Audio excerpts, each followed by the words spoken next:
And hopefully everybody has had a chance to at least rewatch if they weren't able to join live on the past few weeks, which have really been bringing us to how to manage the holidays, right?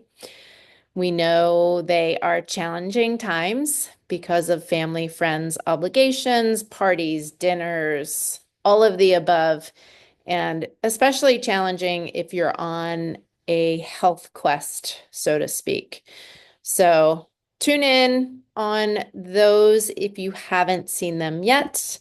But today, what I wanted to go over was a couple of the questions that were submitted and answer them live here.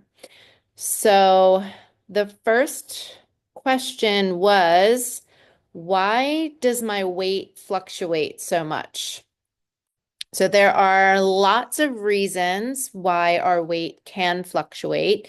The first of which is water retention, right? We know that high salt meals can cause our bodies to hang on to water.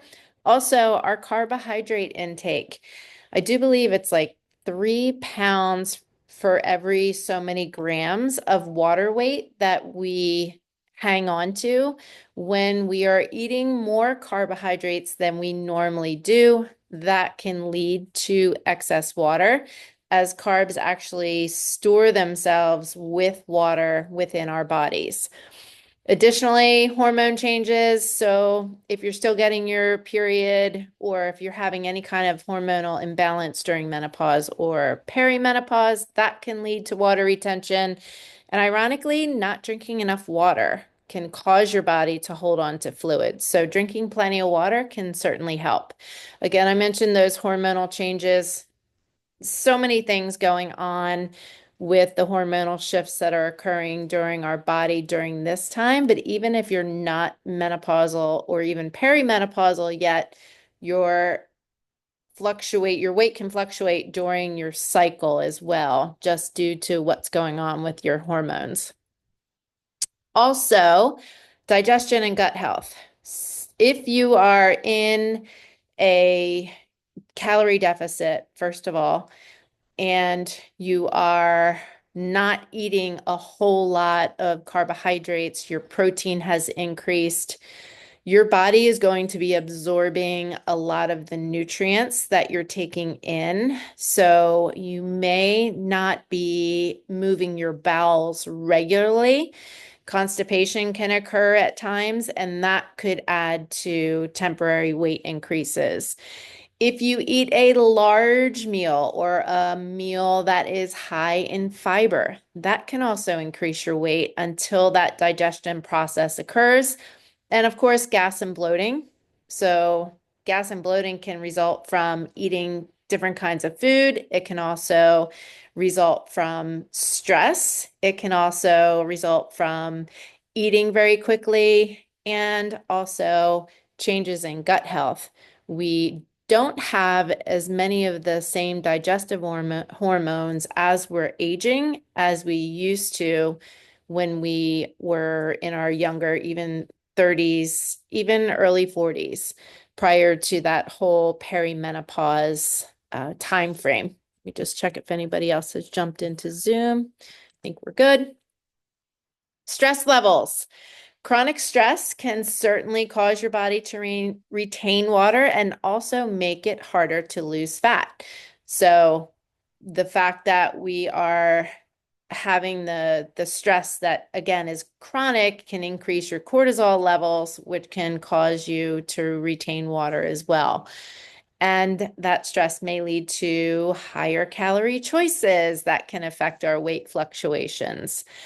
Muscle recovery and exercise. Exercise is a form of stress on your body. It's a good form of stress most of the time, but when you're lifting weights, especially, what's happening is you're creating these little micro tears within your body that then your body needs to repair.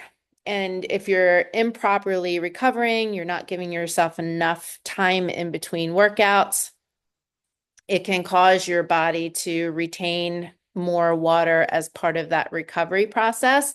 And again, if you're I hate to say the word chronic exerciser, but some people over exercise, right? That can certainly create a lot of inflammation and therefore water retention within your body. Sometimes when you start a new exercise routine, that can cause temporary water weight gain as your body is adapting to that exercise stress that you're putting on it. Sleep for sure can affect your scale weight. So if we're not sleeping well, or if it's very interrupted sleep, that can challenge your hunger hormones, the ghrelin and leptin, and that can lead to an increased appetite and also lead to more water retention. Medications and supplements. If you changed anything that you're taking as far as those two are concerned, uh, think about like anti-inflammatory drugs, even birth control, SSRIs or antidepressants. Those types of things can lead to water retention and weight changes. Also, if you started recently implementing creatine, that may cause a temporary retention of water within your muscles. More so if you're loading heavily than if you're spreading that creatine out. If you're doing a loading phase, you're going to see a higher potential for the water retention to occur versus if you're spreading that out during the week. Alcohol consumption. Alcohol can actually initially lead to dehydration, but then can cause water retention as your body's rehydrating. It also can cause inflammation within your gut. And again, as we're getting older, we don't tend to have those enzymes that break the alcohol down as they used to. Secondly, when we drink, we can tend to make, let's say, less than um, ideal choices as far as our food selection can be. So we might choose to have different types of foods like cheese if you're a wine drinker, crackers, those types of things. Or you might just start to crave higher caloric foods because alcohol is basically sugar. When you have sugar, you then tend to crave more sugar as you start to come down off of that blood sugar crash, so to speak, and that can certainly affect your weight. Environmental and seasonal factors, weather changes for sure. Heat and humidity can cause water retention. Obviously, at this time of year, seasonal treats and travel can lead to dietary changes and temporary weight fluctuations. The time of day that you weigh yourself. Try to stay consistent. Your morning weights are going to be lower due to overnight fasting, while if you're weighing yourself in the evening, it can be higher due to food and fluid intake. So if you're finding that your weight is fluctuating from day to day, just make sure you are you are weighing yourself at the same time. And I already mentioned chronic inflammation, low-grade inflammation due to stress, poor diet, over-exercising, lack of sleep. All of those things can cause temporary water retention. Drinking too much or too little water can temporarily affect your weight. I mentioned this a little bit earlier in regards to your gut and the inflammation in your gut. But again, as we're aging, sometimes we start to change when it comes to eating certain foods that you will tend to see on an inflammatory food list. So things like red meat could cause inflammation, corn, obviously dairy, um, gluten, soy, sometimes seafood, sometimes certain vegetables. I know I used to love eating broccoli, and that doesn't agree with me anymore. So really keeping a good log of the foods that you're eating and seeing if they're affecting you in one way or another is a great way to kind of get an idea of if you're sensitive to a particular food or may even have developed an allergy to a particular food. And that can happen for no rhyme or reason and at any point in your life. Also, lastly, traveling and getting on an airplane. So long flights, sitting for extended periods of time, those types of things can also cause water retention and just some weight fluctuations. So don't think too much if your weight is fluctuating a pound or two. I know it's frustrating, but our bodies, unless we're being super consistent with the foods that we're eating, the sleep that we're getting, managing the stress, and really trying to stay away from inflammatory foods, you are probably going to have weight fluctuation on a day-to-day basis. So the more consistent you can be with all the things, exercise, water intake, types of foods that you're eating, your protein, carbohydrates, and fat and total calories, keeping those consistent bedtime, consistent wake time, and then again, lastly, just really focusing on your stress management and even movement throughout the day. If that is fluctuating, your body just tends to like an environment that's very consistent. So think about the things that you can focus on that are going to help you avoid that frustration. I know that when I started this process, when I was working with my coach, it was the same thing.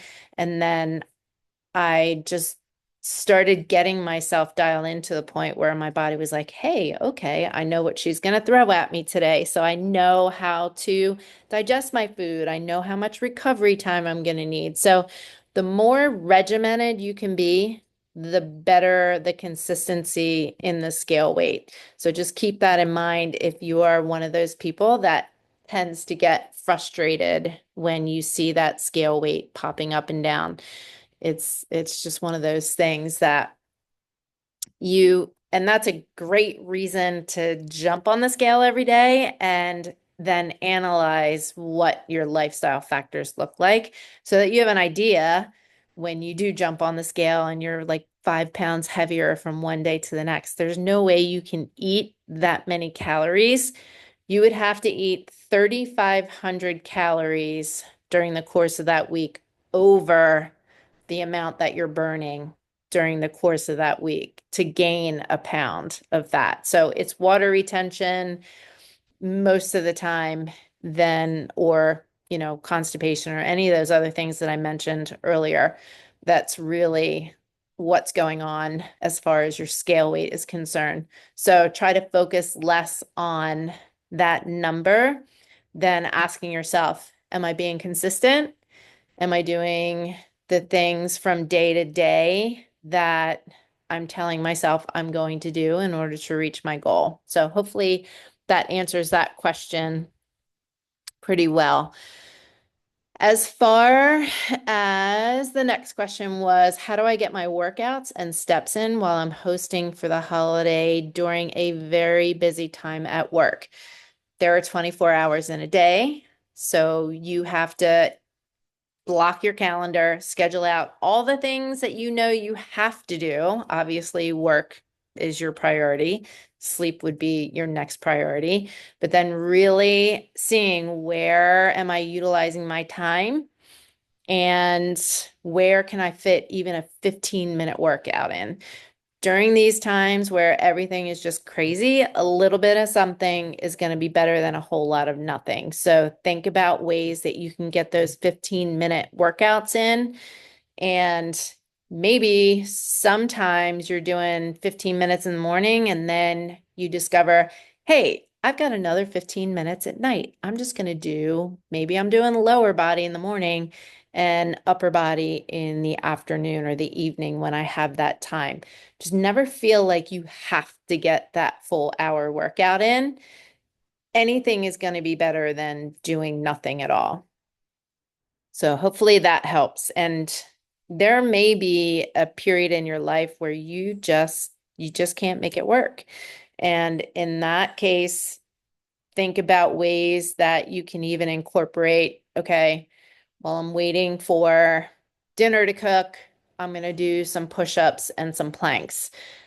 Again, movement snacks are better than, okay, I'm waiting for dinner to be done. I'm going to plop on the couch and turn on the TV. So thinking about ways that you don't have to be so rigid to accomplish your goals is going to be super helpful during those times where you're just pulling your hair out because you just don't have the time.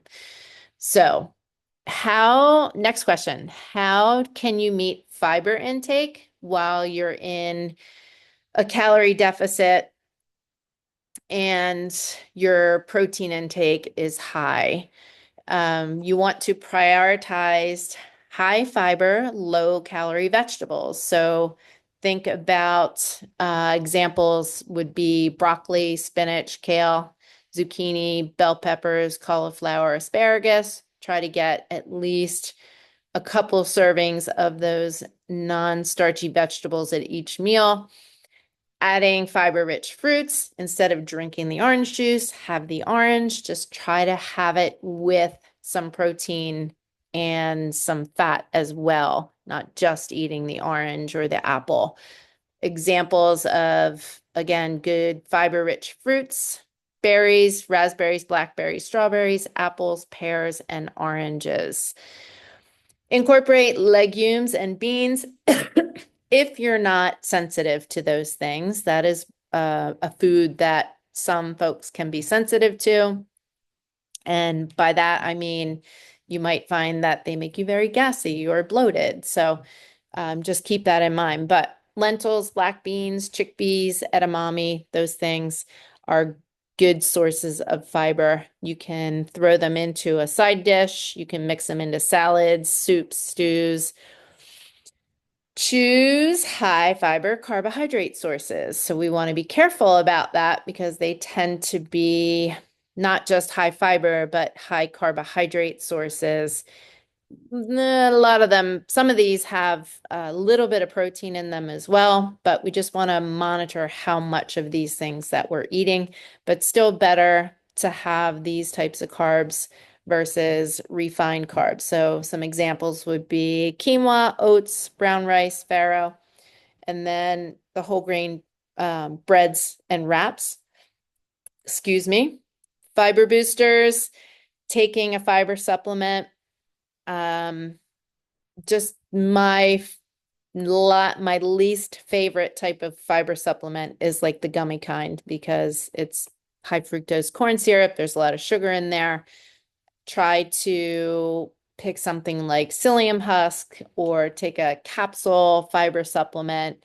Trying to think of there's one that I was taking that had like a yellow cap. I know I ordered it on Amazon. Can't remember the name of it.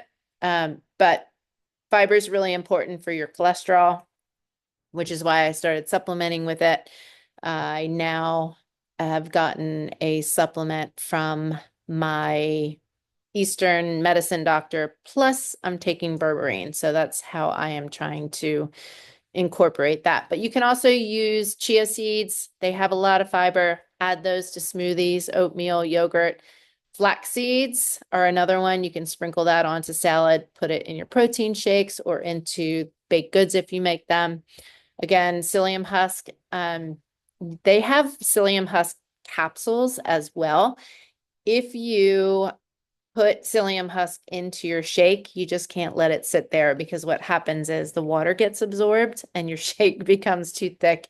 You need to drink it with a spoon, but it's pretty tasteless. So if you need to increase your fiber, that's a great way to do it. Psyllium husk. Choosing snacks that are naturally high in fiber to complement your protein intake. So vegetables and hummus, apple slices with a little bit of nut butter. Mixed nuts, just watch your portions with dried edamame. And then think about planning your fiber around your protein. So think of fiber and protein as a team rather than competing priorities. So again, fiber-rich veggies and whole grains with lean proteins like chicken, turkey, fish, tofu, eggs. Think about especially as a perimenopausal, postmenopausal, menopausal female, you want to try to get 25 to 30 grams of fiber in per day. If you're having issues with your cholesterol, that's definitely going to help. So think about how you can incorporate that fiber. Make sure you're hydrated. Fiber definitely works best when you're taking enough water in so that you're not becoming bloated or constipated.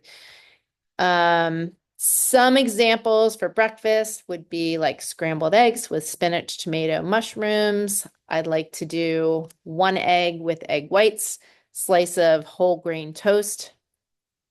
Dave's Killer is one of my favorites. The thin slice is only 70 calories. Snacks, Greek yogurt, a high protein. Usually I add protein powder to that. You can put some chia seeds and some berries in there. As far as lunches, could be grilled chicken salad with mixed greens and a bunch of different vegetables. Sprinkle some sunflower seeds on top. Just be careful about how many of those seeds. They're high in fat and calories. And another snack, carrots with hummus. And then dinner, something like grilled salmon, roasted Brussels sprouts, cauliflower, and quinoa. So again, your fiber goal on a daily basis should be at least 25 to 30 grams for us ladies. And your heart will thank you for sure. And the last question was about meal prepping. So where was the question?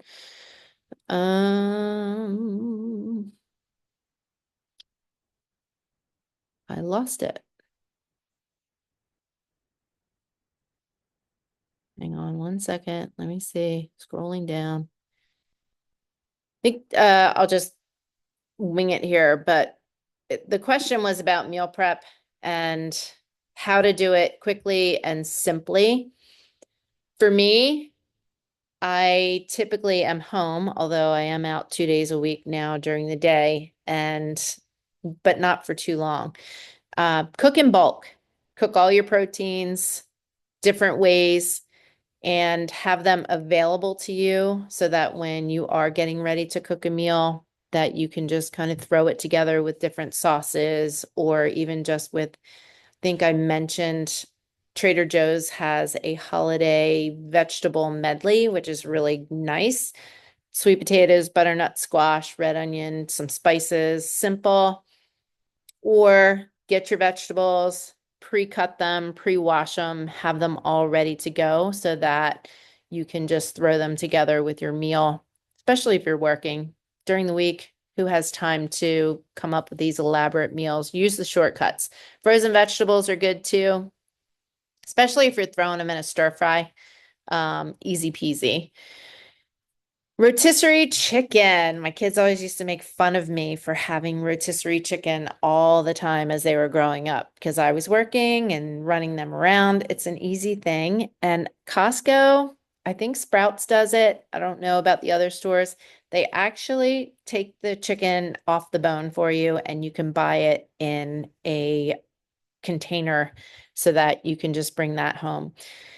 When you are making meals, double your recipes, triple your recipes because it'll always come in handy. You can throw it in the freezer.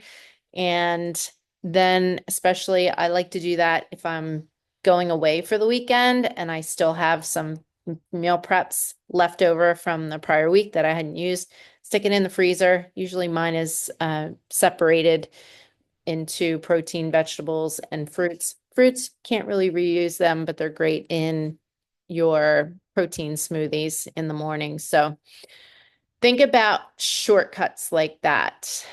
Also, grocery stores have gotten wise to our need for convenience versus fast food all the time. So they will have hard-boiled eggs that you can actually buy pre-cooked beets.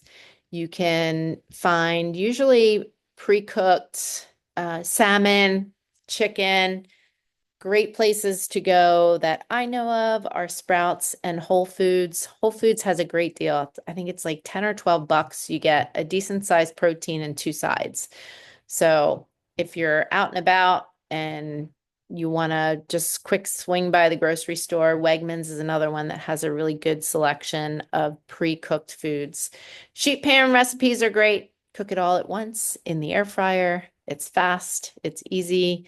Use lots of seasonings and some decent sauces, and that would be easy for you.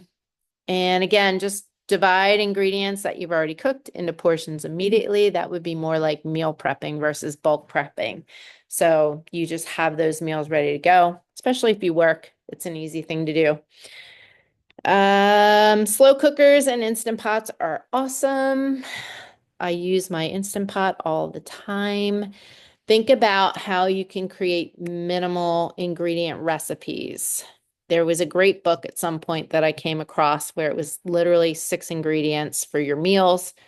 Easy, keep it simple, especially during the week. If you love to cook, save that for the weekends when you have time. And I love, although it's hard to measure, but 1 pot or 1 bowl meals. Love making chili and soup at this time. And it's easy to freeze, put in different containers. Overnight oats are great, chia puddings.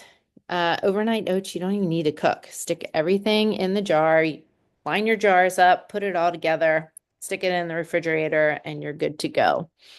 And then spend like 2 days a week. Usually prepare for the weekend on a Thursday. I'm making sure I have food to get me through Friday, Saturday, and Sunday. And then Sunday, I'm having food ready to go for the week. So think about what works best for you and make sure that you stick to that and just make it part of your weekly routine. The other thing that I hadn't thought of, but is a good idea, if you are a protein smoothie person, have them either put in bags or glass containers, or if you have enough of those single serve cups, have your protein shakes ready to go so that you can just line them up in the mornings on your way out the door and you are set. So I think that was all I wanted to talk about tonight. And it's been 30 minutes now, so I'm going to stop talking and see if anyone has any questions about what I went over. I know it's a busy week and a lot of people are doing their thing. I did go, we don't do turkey, we do prime rib. And I went today and all the grocery stores were just insanely busy.